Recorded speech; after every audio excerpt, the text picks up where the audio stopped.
Diz assim a palavra de Deus: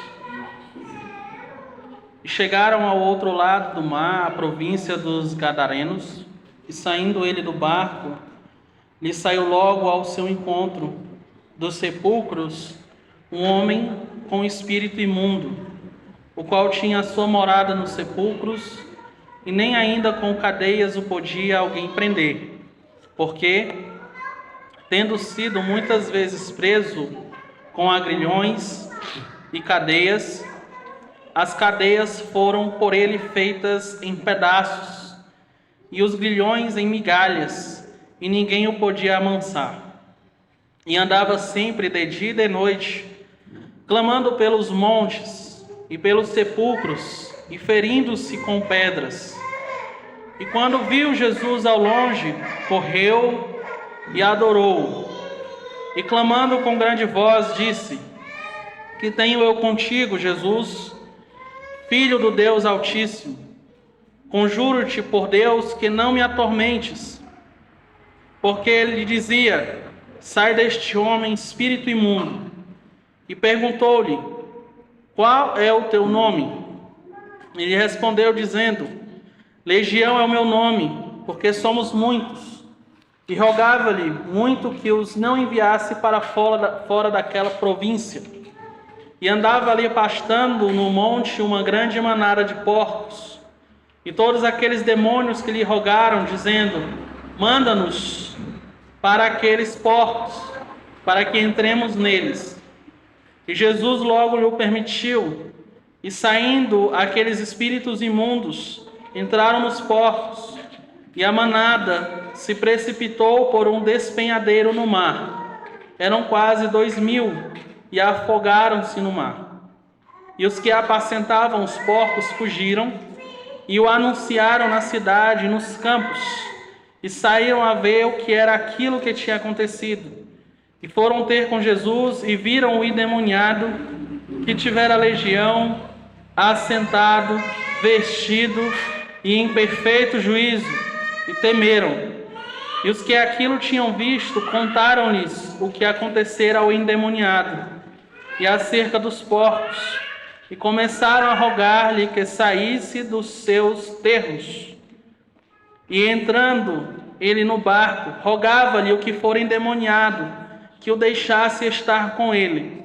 Jesus, porém, não lhe permitiu, mas disse-lhe: Vai para a tua casa, para os teus, e anuncia-lhes quão grandes coisas o Senhor te fez, e como teve misericórdia de ti. E ele foi e começou a anunciar em Decápolis quão grandes coisas Jesus lhe fizera, e todos se maravilharam. Ainda em pé, vamos falar com o nosso Deus, pedir para que Ele nos ajude a entender esse texto. Pai, quão poderoso é o Senhor, quão cheio de glória é o Senhor, quão pecadores nós somos, Senhor, quão falhos nós somos, quão pequenos nós somos. Ainda que o Teu Espírito faça morada em nossas vidas, muitas vezes nós transgredimos a Tua palavra, nós o desobedecemos durante o nosso dia. Perdoe-nos, Senhor.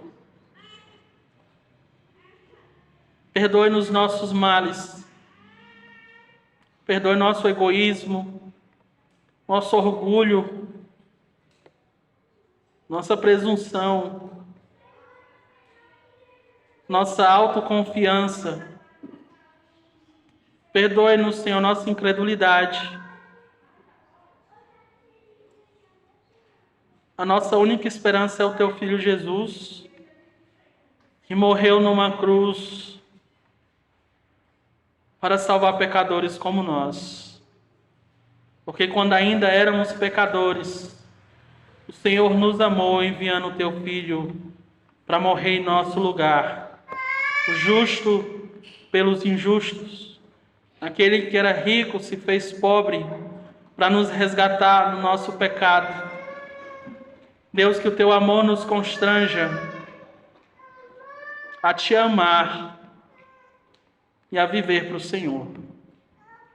Nós pedimos que o teu Espírito Santo nos ajude a entender tua palavra e me perdoe por não compartilhar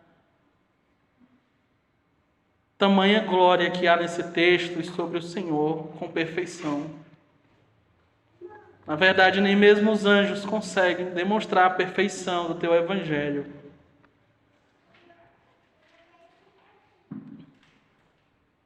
Que o Senhor, teu Espírito, possa fazer isso que nós não somos capazes.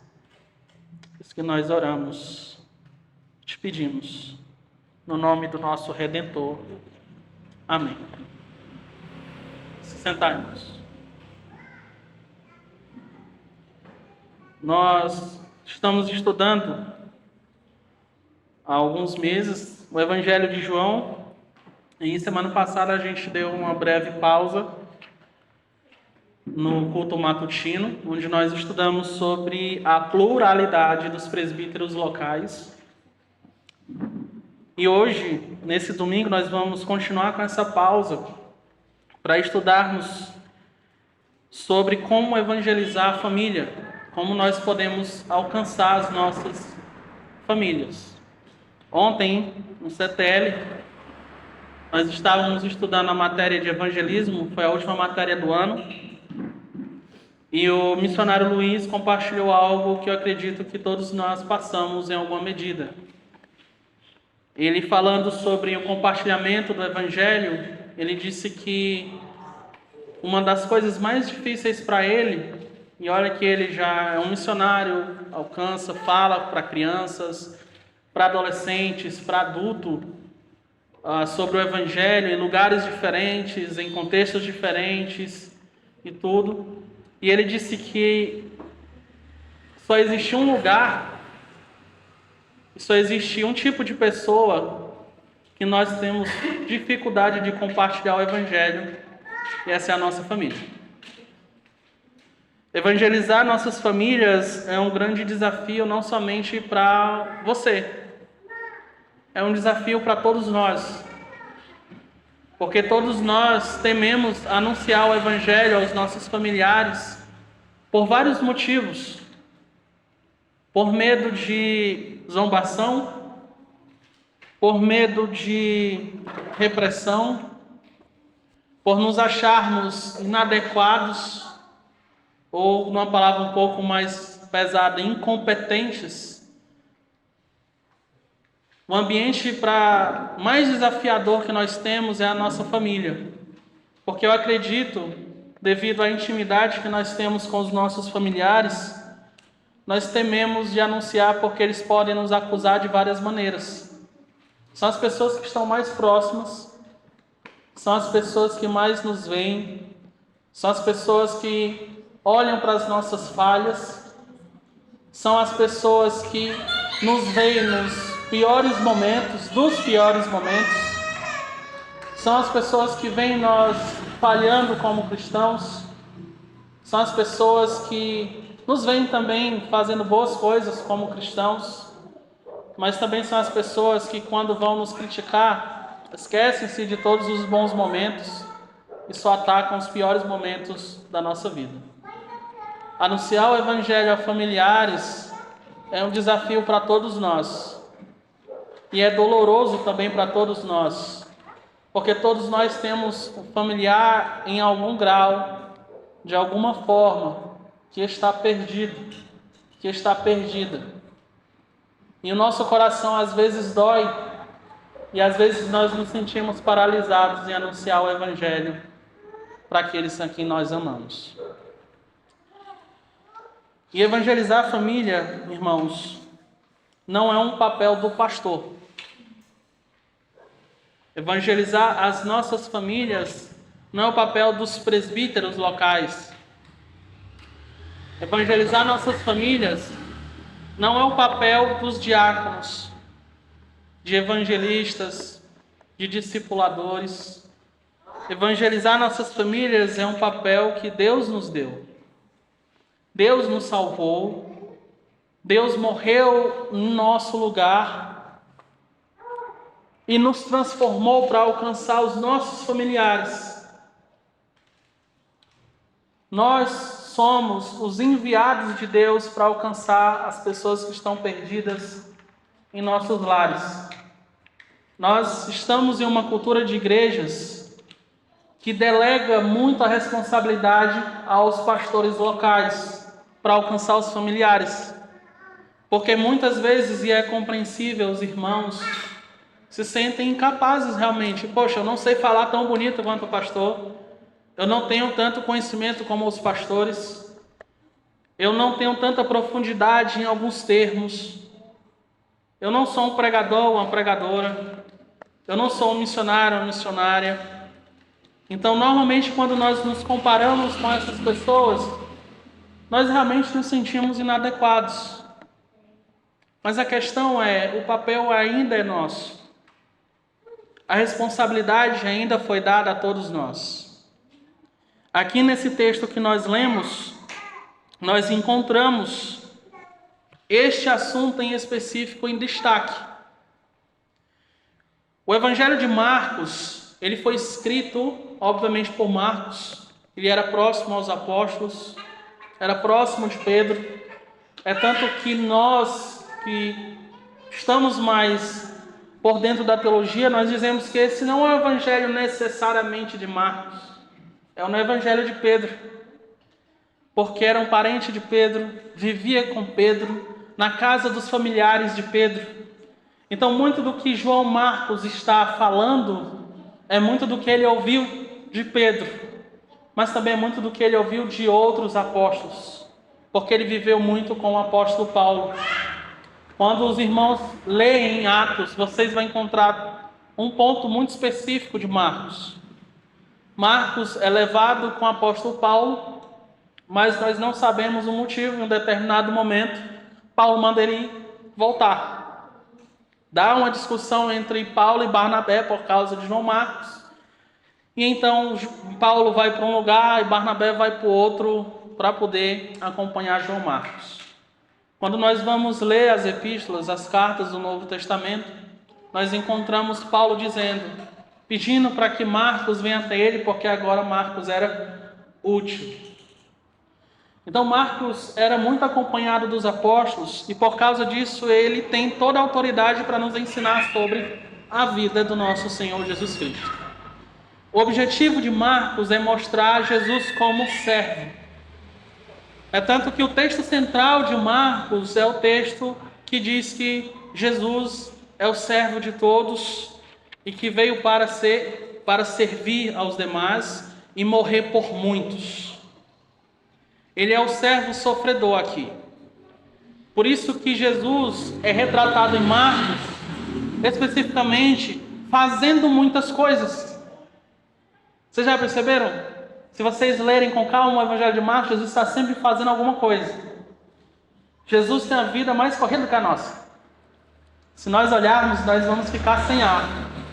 Porque ora o Senhor Jesus está curando, ora o Senhor Jesus está expulsando demônios, ora o Senhor Jesus está alimentando, ora o Senhor Jesus, por exemplo, no capítulo 1, está acordando de madrugada para orar e no meio da oração é interrompido para poder curar pessoas.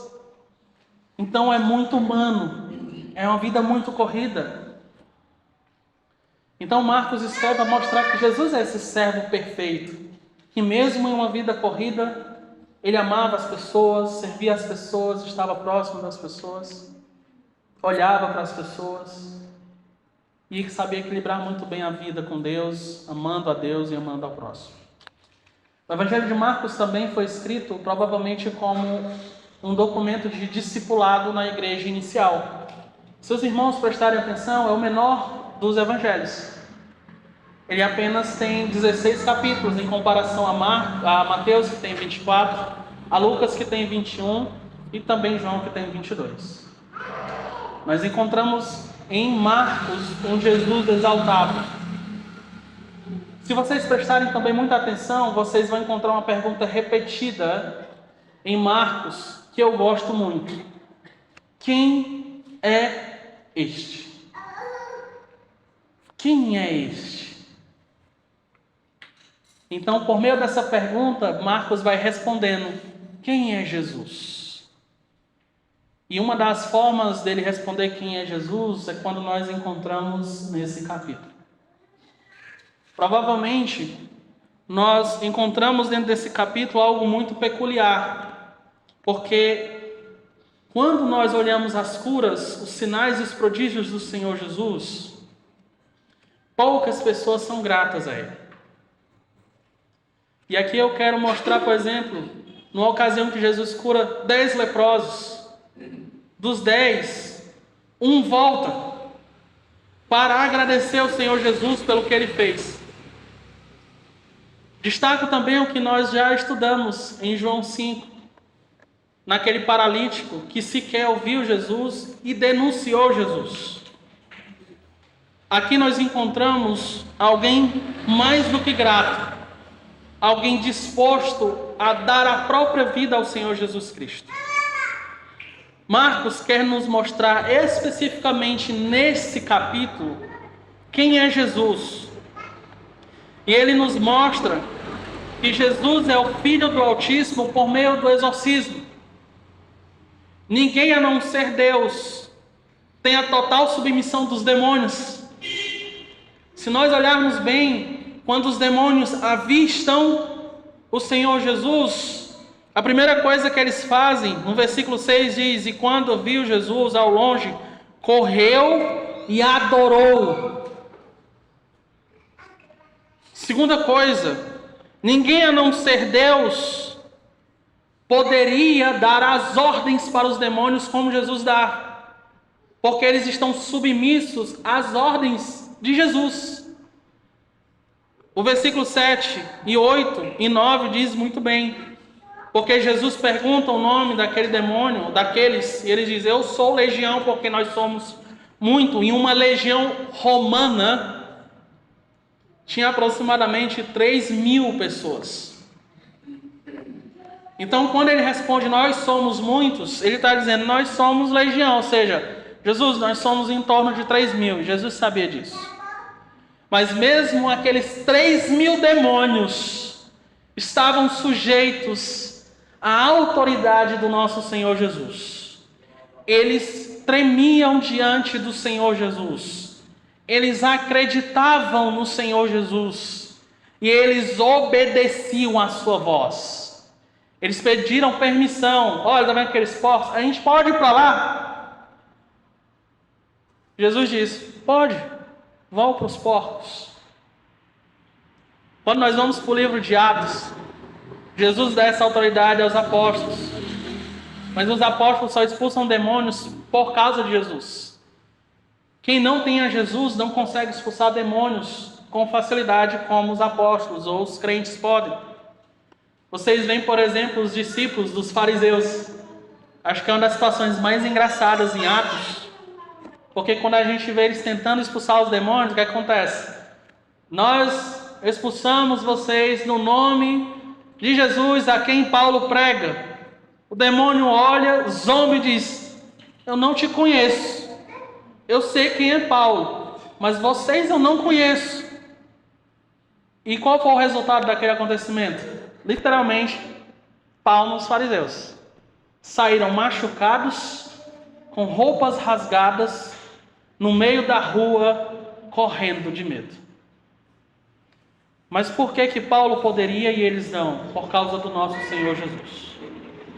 Então Marcos está mostrando a autoridade de Jesus. Mas Jesus não está aqui por causa dos demônios.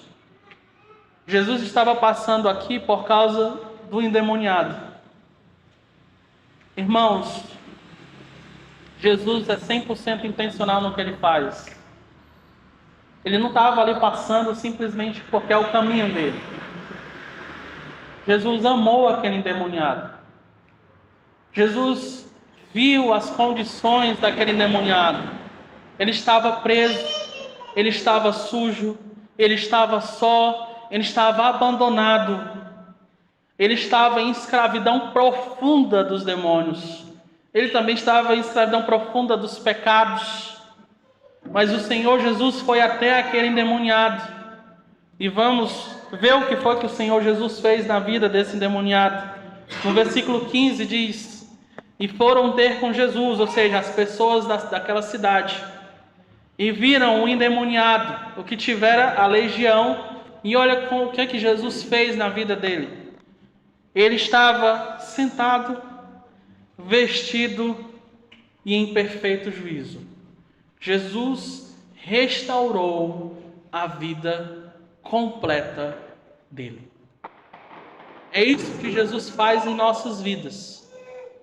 Por mais que praticamente todos nós não tenhamos a experiência de sermos endemoniados, todos nós tivemos a experiência de sermos escravos do pecado. Nós cantamos hoje, nós estávamos sujos, nós estávamos perdidos, nós estávamos como escravos do pecado, nós estávamos como inimigos de Deus, nós estávamos sem luz, na escuridão, até que a luz da alva brilhou e veio até nós em nossa escuridão, em nossa solidão, em nossa escravidão, e nos libertou com seu amor, nos redimiu, nos lavou, nos deu vestes novas de justiça, nos fez filhos, nos fez seus irmãos, suas irmãs, nos deu um novo nome. Nós estamos no seu peito, nas suas mãos. O seu sangue precioso foi dado por todos nós, por pecadores. Poderíamos não estar sujeitos aos demônios, mas nós estávamos sujeitos aos nossos pecados, às nossas misérias. Você não é uma pessoa boa. Você não nasceu bom, você não nasceu justo, você não pode ter matado, roubado, destruído. Você pode ter nascido na igreja, mas você ainda era perverso. Moça, irmã, você nasceu em pecados. Seu coração era perverso, sujo, rebelde. Tudo aquilo que a palavra de Deus diz sobre o pecador é aplicado à sua vida. Homem, jovem, a mesma coisa. Nós somos maus. Nós nascemos em pecado.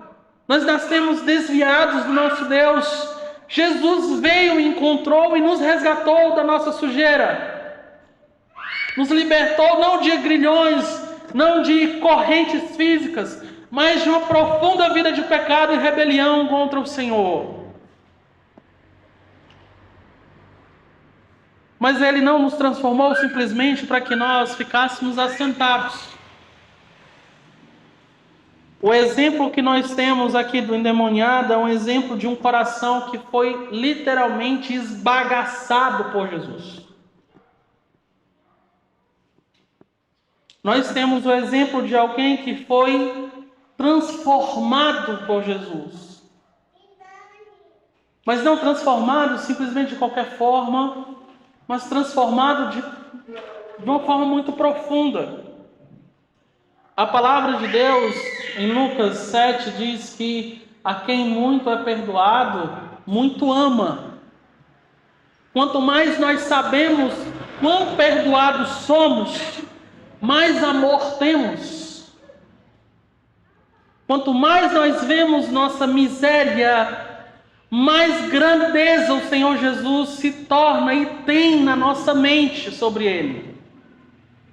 Imagine alguém que vivia nessa situação decadente. Abandonado, vinha o Rei da Glória, o Príncipe da Paz, Deus até Ele, diretamente para Ele, e o transformar.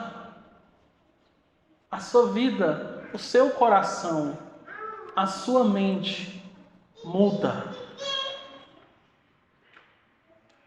É muito semelhante à pecadora, que na verdade é uma prostituta. Em Lucas 7, quando Jesus está na casa do fariseu, a prostituta ela entra na casa de uma vez, às lágrimas, e começa a lavar os pés de Jesus com lágrimas. Então era muito choro. Era muito choro. E enxugava os seus pés com os seus cabelos. Então o fariseu se incomoda e Jesus então vai dar uma resposta para ele. E ele diz: ela está fazendo isso porque ela entendeu a profundidade do perdão, por causa que ela entendeu a profundidade do seu pecado. Então nós, irmãos, estamos vendo alguém que foi tirado de uma situação deplorável, entendeu a profundidade do seu pecado, a profundidade da transformação de Jesus. E a reação dele foi: eu quero seguir para onde esse homem for. Não me importa para onde ele vai. Como diz o hino: se Cristo comigo vai, eu irei. E não temerei, com gozo irei, comigo vai. Não interessa para onde Jesus estava indo. Percebam que em nenhum momento nosso Senhor foi indagado: Senhor, para onde é que o Senhor está indo? Eu quero ir também. Não, a reação dele foi: eu quero ir com você. Não importa para onde, não importa como, não importa o que vai acontecer, não importa como vai ser, eu quero ir com o Senhor. Só que o Senhor Jesus o impede de ir. Essa é uma das poucas vezes que o Senhor Jesus impede alguém de fazer isso. A outra vez vai acontecer em Atos, quando impede de Paulo evangelizar uma determinada região. Então ele impede aí. Só que Jesus não repreende o seu amor, não repreende a sua entrega, não repreende a sua chamada para ir com o Senhor Jesus. Jesus redireciona a sua energia para um outro lugar. E aí o versículo 19 diz: Jesus, porém, não lhe permitiu, mas disse-lhe: vai para a tua casa, para os teus, e anuncia-lhes quão grandes coisas o Senhor te fez e como teve misericórdia de ti. Coração de Jesus. Jesus disse: não, você não vai comigo. Vá para os seus. Pregue o evangelho aos seus. Anuncie o evangelho à sua família. Anuncie o evangelho para a sua região. Anuncie o evangelho para quem você ama. E aqui nós encontramos a lição central. Jesus nos transforma para alcançar os nossos. Muitas pessoas, quando se tornam cristãs, elas logo se imaginam viajando para pregar o evangelho em outros lugares. Até tentam ir motivados pela ordem da palavra de Deus. Porém esquece que o primeiro lugar que Deus nos dá como campo de missões é a nossa família. Muitos sonham em ir pregar e fazer viagens missionárias para anunciar o evangelho enquanto sua família, vizinhos e colegas de trabalho são negligenciados. Assim como as pessoas distantes, os nossos familiares são também carentes e necessitados do evangelho. Olhando para as Escrituras, encontramos exemplos de cristãos que obedecem à ordem de Jesus e olharam para a sua família como o primeiro lugar para compartilhar o evangelho. Por exemplo, o nobre que pediu socorro a Jesus porque o seu filho estava quase morrendo, no capítulo 4 de João, quando nós encontramos ele pedindo misericórdia e socorro a Jesus. Então Jesus fala que vai, ele diz: não, você pode dar apenas uma ordem, porque eu tenho autoridade, eu sei o que é ter autoridade. Com a minha voz eu consigo fazer com que os meus servos me obedeçam. Com a tua palavra eu sei que você vai fazer isso. Então Jesus vai, o teu filho está são. Então quando ele volta e vê o seu filho são, pergunta a que horas. O filho dele já estava bom, e ele chegou à conclusão que era o mesmo horário em que Jesus tinha proferido a sua palavra. Então a reação daquele nobre não foi sair para vários lugares, foi compartilhar o que Jesus fez para a sua família, em como nós encontramos no versículo 54 e 53 do capítulo 4 de João. Nós vemos a sua família crendo em Jesus. Ou então como o carcereiro, que estava prestes a se matar em Atos 16, mas Paulo o impede de morrer, anuncia o evangelho, ele crê. Então a ação do carcereiro foi levar Paulo para pregar a sua casa, e aquelas pessoas vêm e colocam a fé em Jesus. Ou então como Cornélio o piedoso, que tinha conhecimento sobre o Antigo Testamento, mas Deus pediu para que chamasse o apóstolo Pedro para pregar a sua casa. E então as pessoas colocam fé em Jesus. A nossa casa, a nossa família é o primeiro lugar que Deus nos dá para anunciar o evangelho.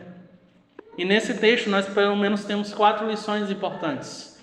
Primeiro, antes de ir, ele foi transformado por Jesus, e isso nós vemos em todo o capítulo, de Marcos 5. Jesus transformou a vida daquela pessoa. Somente discípulos formam discípulos. Somente transformados conseguem compartilhar a palavra de Deus com outras pessoas. Segunda coisa que nós entendemos é que ele recebeu a ordem para alcançar os seus. Nós também recebemos a ordem para alcançarmos os nossos, porque os nossos, primeiro, são os próximos mais próximos. Em segundo lugar, essas pessoas também são carentes do evangelho. Essas pessoas, Deus as cobrará de nós.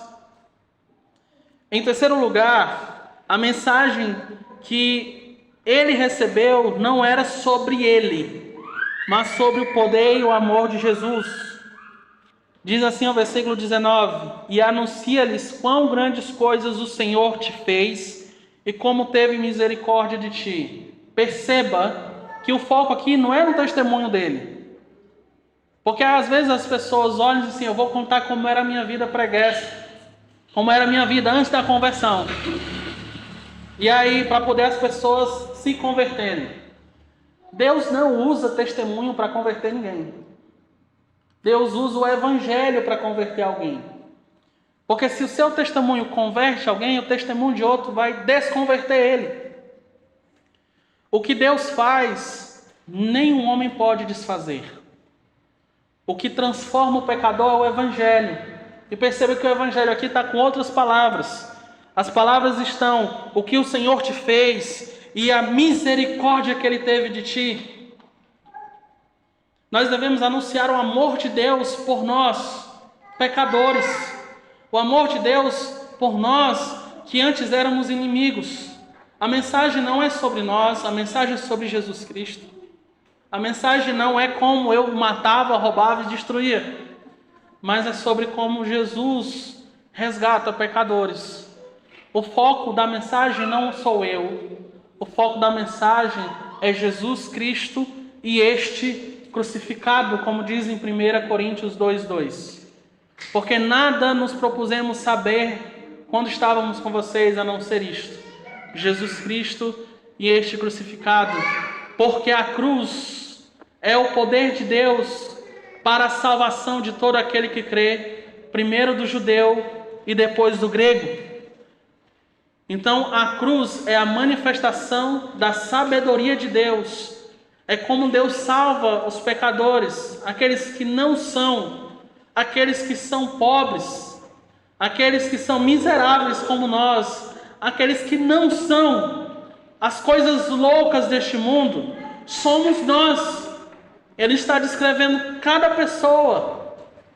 Então o evangelho é a mensagem que nós carregamos aos nossos familiares. É a mensagem que nós compartilhamos.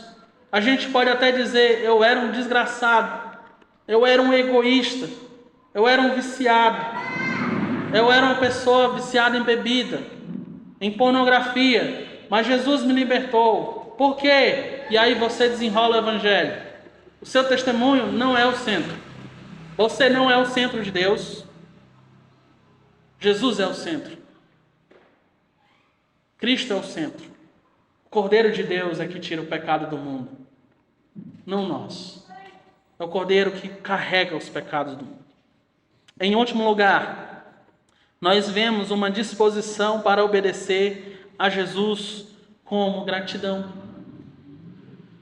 Versículos 19, na verdade 18 e 19, vai dizer assim: e entrando ele no barco, rogava-lhe o que for endemoniado. Ou seja, ele pedia com muita insistência. Esse rogava-lhe é pedir com muita insistência, para que deixasse ir com ele. Ou seja, então não foi uma vez, foi várias vezes. Jesus, deixa eu ir com você. Jesus, deixa eu ir contigo. Jesus, deixa eu ir com você. Jesus, deixa eu ir com você. Sabe aquela criança? Deixa eu ir. Não é que tem uma piadazinha que a gente vê no YouTube assim: titio, não sei o quê, titio, não sei o quê, titio, não sei o quê. Sabe, a insistência como se fosse de uma criança muito pequena. É isso aqui que ele está fazendo. Ele estava rogando, ele estava insistindo com Jesus. Como uma criança pequena insiste com as pessoas adultas. Só que a resposta de Jesus foi: não. Você não vai comigo. Você não vai para outros lugares. Não, você não vai pregar em outras nações. Não, você não vai pregar em outras regiões.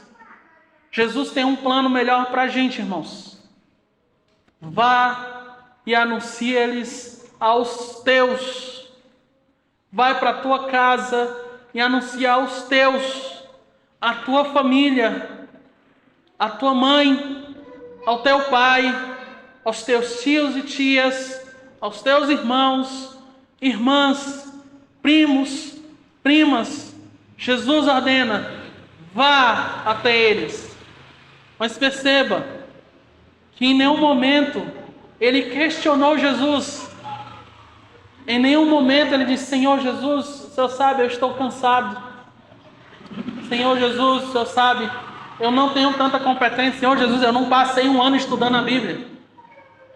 Senhor Jesus, eu não estudei teologia. Senhor Jesus, eu não falo como você fala, Senhor.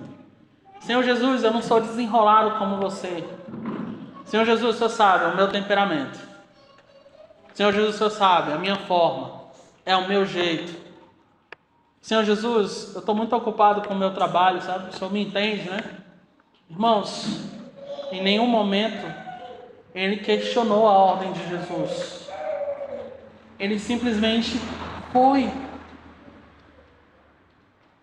Mas perceba que ele só foi e se dispôs porque ele entendeu o grau da sua salvação.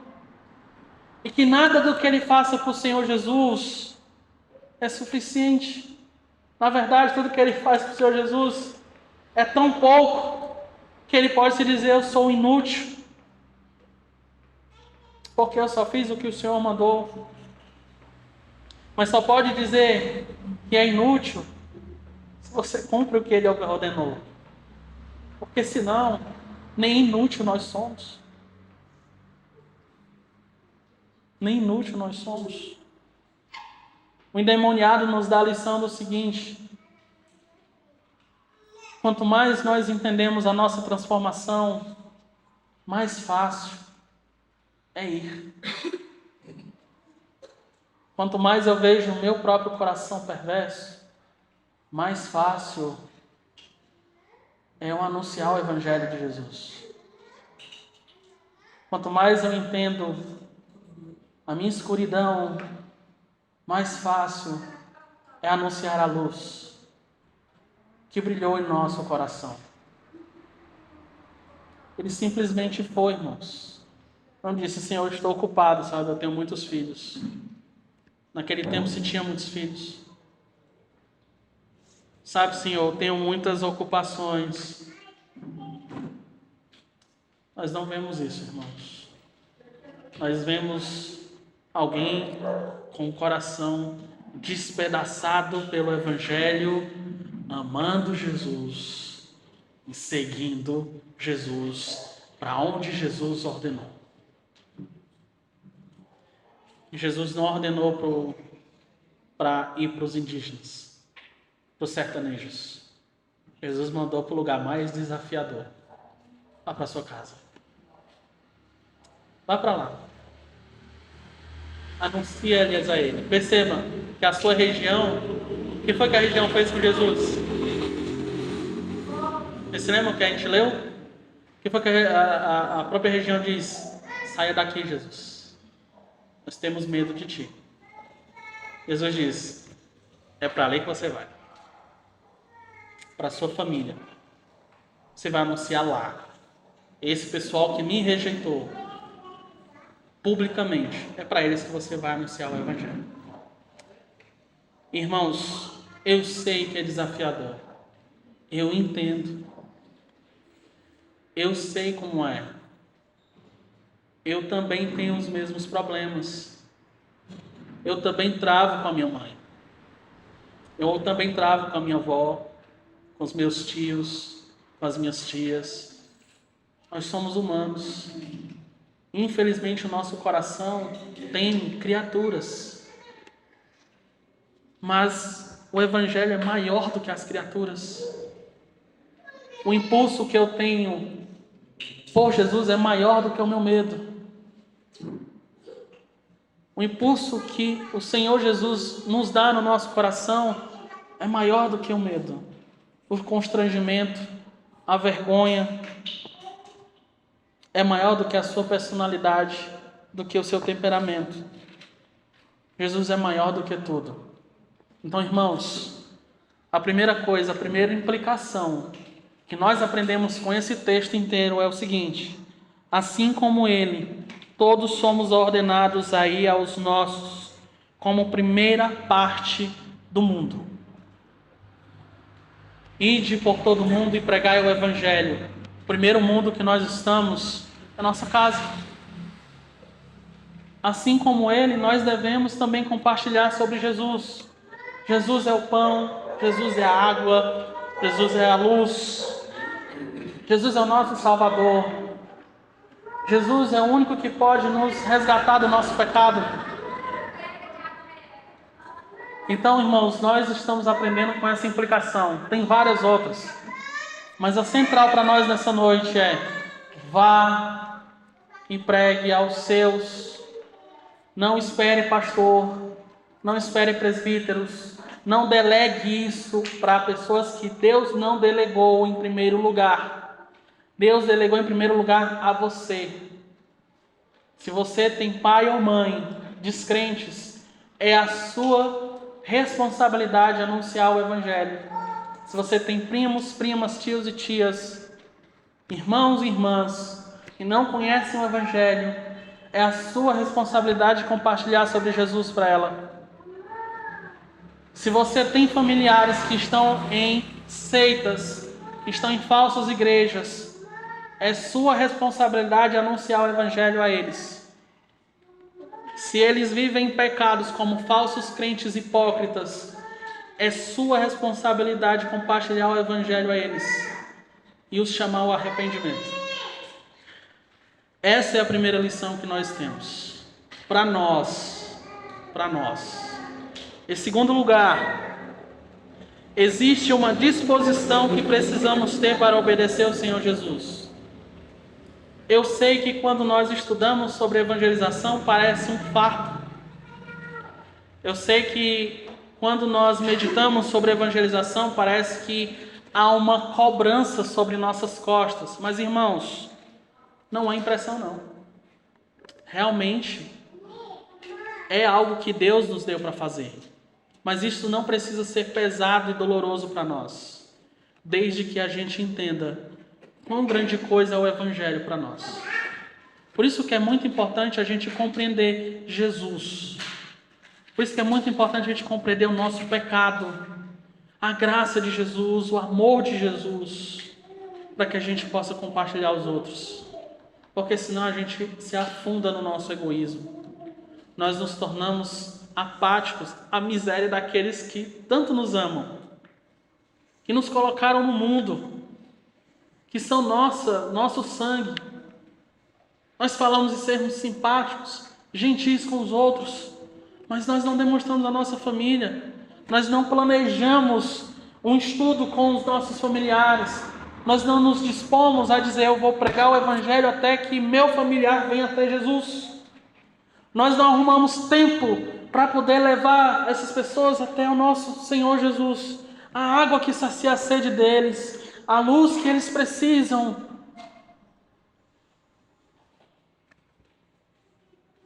Nós falamos tanto em amar, e eles precisam do amor quando nós compartilhamos o Evangelho.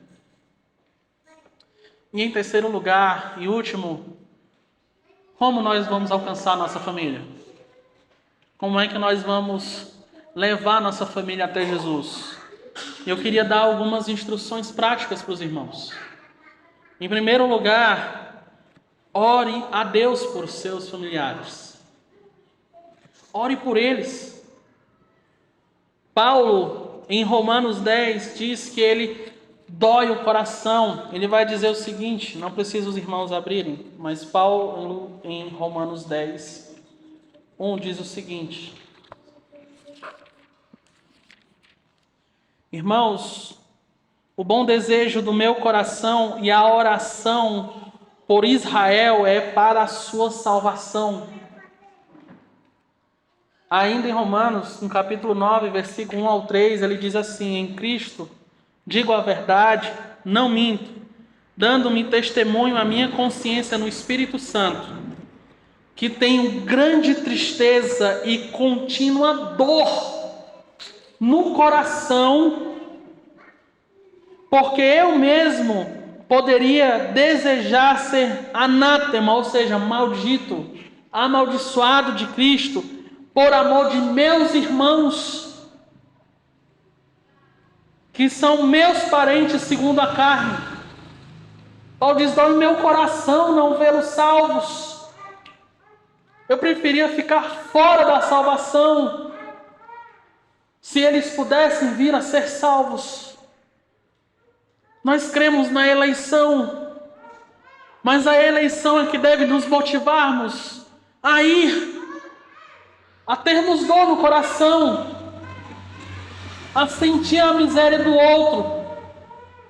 Meus familiares não têm Cristo, eu preciso anunciar. Deus salve os meus familiares que estão nas drogas, que estão nos vícios, que estão em seus pecados de moralismo.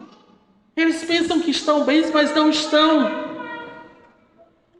Nós precisamos sentir. Nós precisamos sentir. Spurgeon certa vez diz o seguinte: um determinado pregador, passando por alguém que era bêbado, compartilhou o evangelho com este bêbado, com um folheto, e o bêbado olhou assim o folheto, fechou, olhou para o pregador e disse: você passa tantas vezes aqui, essa mensagem é tão importante, por que você não me anunciou isso antes? Por que nós, ao decorrer dos tempos, dos dias, dos meses, não anunciamos essa mensagem tão importante aos nossos familiares? Nós não sabemos quando eles vão morrer. Minha mãe já está velha. Não sei quando ela vai morrer. Minha avó, meus tios. Já perdi primo com 16, 17 anos. Então nós não sabemos exatamente quando eles vão partir. Você precisa anunciar. Não ame mais a sua reputação na família. Não ame mais a sua família. Ame mais a Cristo.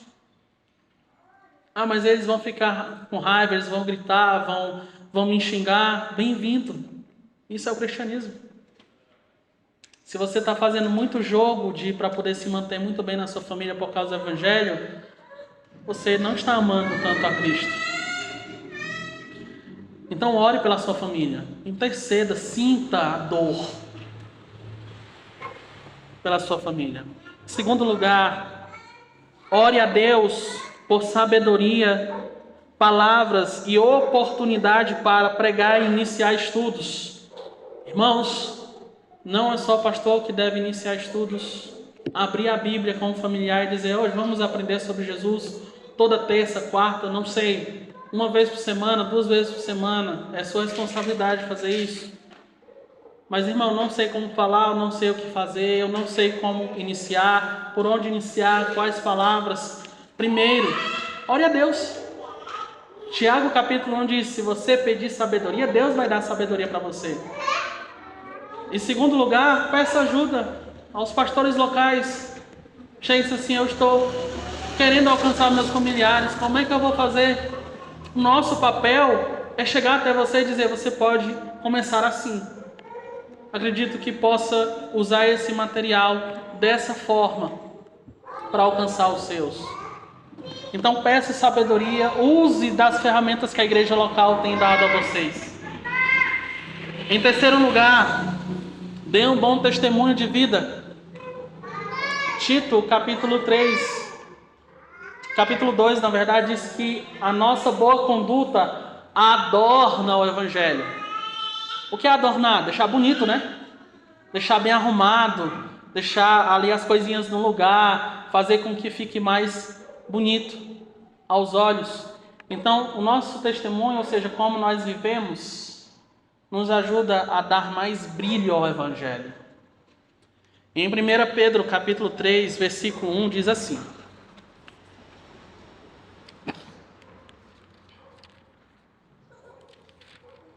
semelhantemente, vós, mulheres, sede sujeitas aos vossos próprios maridos, para que também, se alguns não obedecem à palavra, pelo porte de suas mulheres sejam ganhos sem palavra. Isso aqui, obviamente, é dito a mulheres que têm maridos descrentes, mas isso aqui, em outro sentido, é dito para todo mundo.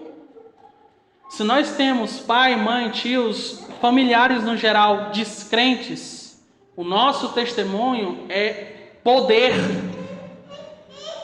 dar mais voz às nossas palavras. Então nós precisamos dar bom testemunho, ser íntegro, sermos íntegros. Em penúltimo lugar, dependa do Espírito Santo. Os puritanos tinham uma alegoria, uma metáfora, uma historinha para poder mostrar o nosso papel e o do Espírito na evangelização e no anúncio da palavra. Eles diziam que o nosso papel é bater na porta do coração, enquanto o Espírito Santo vem com a chave e abre o coração. Não somos responsáveis por converter ninguém. Nós somos responsáveis em plantar a semente, em regar a semente e esperar que o Senhor dê crescimento àquela semente. É o Senhor que vai dar esse crescimento, é o Senhor que vai converter a pessoa. Mas em nenhum momento o Senhor diz: não pregue ou pregue de vez em quando. Nós precisamos semear, nós precisamos regar essas sementes constantemente, dependendo do trabalho do Espírito Santo. E em último lugar, leve a igreja para a sua casa. Abra as portas da sua casa.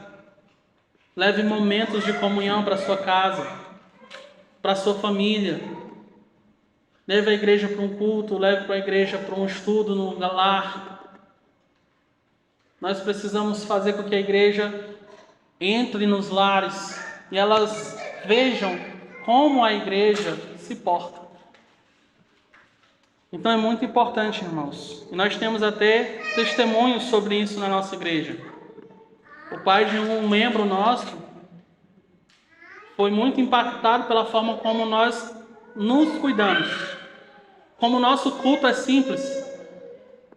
Conversando com ele, ele disse: eu estou impressionado porque a igreja é totalmente diferente de todas as outras que eu já vi em Tianguá. O culto é simples, é tudo humano, é natural, é pregação da palavra mesmo. E os irmãos são muito gentis, muito amorosos. A igreja entrando, ela influencia os nossos familiares. Então, irmãos, guardemos essas palavras nos nossos corações, para que a gente não perca. Guarde no coração que Jesus está enviando você para sua mãe, para o seu pai, para os seus tios e tias, irmãos e irmãs. Jesus envia você.